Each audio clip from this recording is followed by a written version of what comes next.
One exorcism, a father's test of faith. In the hallowed halls of the church, a family gathered in desperation, their hearts heavy with fear and uncertainty. Their daughter, once a beacon of light and joy, had become a vessel for something dark and malevolent, a ghostly presence that tormented her soul. As they watched in horror, the girl convulsed and thrashed, her eyes rolling back in her head as the ghost within her fought for control. With trembling hands, the father stepped forward, his faith tested to its limits as he prepared to confront the darkness that had taken hold of his daughter. With prayers on his lips and determination in his heart, the father began the ritual of exorcism, his voice ringing out through the sacred space as he called upon the power of the divine to cast out the evil that dwelled within. But as the ritual progressed, the ghost fought back with ferocity, lashing out with unseen claws and hurling objects through the air with supernatural force. The family watched in horror as the church trembled with the intensity of the battle raging within its walls. In a final act of desperation, the father called upon all his strength and resolve, channeling the power of his faith into one decisive blow. With a cry of triumph, he banished the ghost from his daughter's body, casting it back into the darkness from whence it came. As the girl collapsed into her family's arms, her body spent from the ordeal, the father knew that their journey was far from over. But as he looked into his daughter's eyes and saw the flicker of her true spirit shining once more, he knew that they had emerged victorious, their faith stronger than ever before. Now, as he stands before the congregation, the father recounts the harrowing tale of their battle with the forces of darkness, his voice filled with gratitude and reverence for the power of love and faith that had guided them through the darkest of nights. 2. Veil of Darkness, the Exorcism of Sister Mary.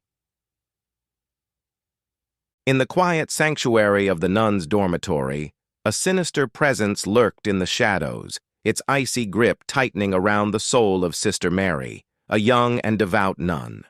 Once filled with light and devotion, Sister Mary had become a vessel for something dark and malevolent, an evil nun spirit that tormented her with visions of terror and despair. As her sisters looked on in horror, Sister Mary's body contorted and writhed, her eyes glowing with an otherworldly light as the evil nun's spirit took control. With each passing moment, the torment grew more intense as the spirit unleashed its fury upon the helpless nun. Desperate for salvation, the remaining sisters called upon the services of an exorcist, a man of unwavering faith and steely resolve. With a quiet determination, he entered the dormitory, his presence a beacon of hope in the face of darkness. As he began the ritual of exorcism, the dormitory trembled with the intensity of the battle between light and shadow.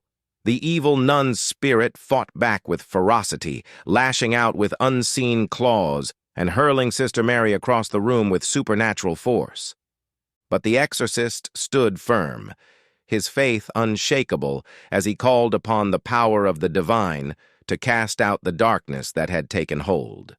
With each word of prayer, the grip of the evil nun spirit weakened, until at last, with a final cry of triumph, Sister Mary was freed from its clutches.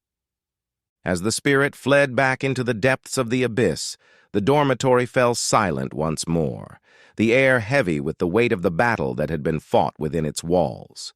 But amidst the darkness, there remained a glimmer of hope, a testament to the strength of faith and the power of redemption. Now, as the remaining sisters gather to recount the harrowing tale of Sister Mary's possession and exorcism, their voices ring out with reverence and gratitude for the exorcist who had saved their sister from the depths of despair. And as they bow their heads in prayer, they know that the light of faith will always triumph over the darkness of evil. 3. Unleashed, a battle of good and evil. The church was alive with the gentle hum of prayer, the soft glow of candlelight casting shadows on the walls as the congregation bowed their heads in reverence. But in an instant, the tranquility was shattered As a young boy, eyes ablaze with an otherworldly light, became a vessel for something dark and sinister. Chaos erupted as the boy convulsed and thrashed, his body contorting with unnatural movements, as the evil spirit within him wreaked havoc upon the sacred space. With a strength beyond his years, he flung aside pews and shattered stained glass, his laughter echoing through the halls like a sinister symphony. But amidst the chaos, the father and his faithful flock sprang into action, their faces set with determination as they struggled to subdue the possessed child. With ropes and chains, they bound him to a pillar, his screams of agony filling the air as the evil spirit fought to maintain its grip on his soul. With a heavy heart and a prayer on his lips, the father called upon the power of his faith to banish the darkness that had taken hold of the boy. With each word, he felt the weight of centuries-old evil pressing down upon him, but he refused to waver, drawing strength from the unwavering resolve of his companions. As the ritual reached its climax, the church trembled with the intensity of the battle between good and evil. Shadows danced along the walls and the air crackled with an electric energy as the father confronted the evil spirit head-on, his voice ringing out with a divine authority that brooked no resistance. And then, in a blinding flash of light, the darkness was vanquished, and the boy was released from the clutches of the evil spirit. With a gasp of relief, he slumped against the pillar, his body spent from the ordeal. As the congregation gathered around him, their faces awash with gratitude and wonder, the father knew that their faith had prevailed. And as they joined hands in prayer, a sense of peace settled over the church, a testament to the power of love and light in the face of darkness and despair.